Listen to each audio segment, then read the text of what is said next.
শুভর পরিচয় জানতে পেরেই শুভর সাথে হাত মিলিয়ে মোহনার মুখোশ সকলের সামনে খুলে দিল আদ্রিত। হ্যাঁ বন্ধুরা, এমনটাই দেখতে পাবো আমরা গৃহপ্রবেশ ধারাবাহিকের আগামী পর্বগুলোতে। শুভর পরিচয় যখন জানতে পারে আদি, শুভকে তখন সবটাই খুলে বলতে বলে। শুভ তখন বলে যে মোহনার সবটাই নাটক করছে। ওই হসপিটালে ডক্টর দমন্তী সকলকে একই রকমের ট্রিটমেন্ট করে, কিন্তু মোহনাকে স্পেশাল ভাবে ট্রিটমেন্ট করায়। এমনকি মোহনাকে যখন ডক্টর দেখে তখন সেই কেবিনের ভেতর নার্সকেও অ্যালাউ করা হয় না। সবটাই আমার খটকা লাগছে।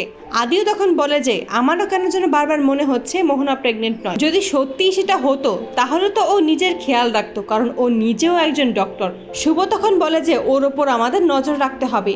আদি তখন মোহনার সাথে ভালো ব্যবহার করে এবং মোহনার ওপর নজর রেখেই সমস্ত প্রমাণ জোগাড় করে। বাড়ির সকলের সামনেই মোহনার মুখোশ খুলে দেয় শুভ, এবং এটা কোনোভাবেই মেনে নিতে পারে না আকাশ। তাই সে আদির দিকে বন্দুক তাক করে। তখনই শুভ আকাশের সামনে মোহনার সকল মিথ্যে নাটক সমস্তটাই তুলে ধরে। সমস্ত সত্যি জানতে পেরেই আকাশ চমকে যায়, মোহনার দিকে বন্দুক তাক করে। আকাশ বলে যে আমি কখনো অন্যায়ের সাথে আপোষ করিনি। তুই কি ভেবেছিলি তুই আমার বোন বলে আমি তোকে ছেড়ে দেব? সেটা কখনোই নয়। তখনই আকাশ পুলিশকে ফোন করে এবং মোহনাকে পুলিশের হাতে তুলে দেয়। তো বন্ধুরা, তোমরা এটাই তো চাও যেন এভাবেই শুভর পরিচয় জানতে পারে আদি এবং শুভর সাথে একত্র হয়েই মোহনার মুখোশ রায়বাড়ির সকলের সামনে খুলে দেয়? কমেন্টে জানাও। আর নিয়মিত আপডেট পেতে আমাদের চ্যানেলটি এক্ষুনি সাবস্ক্রাইব করে পাশে থাকো। ধন্যবাদ।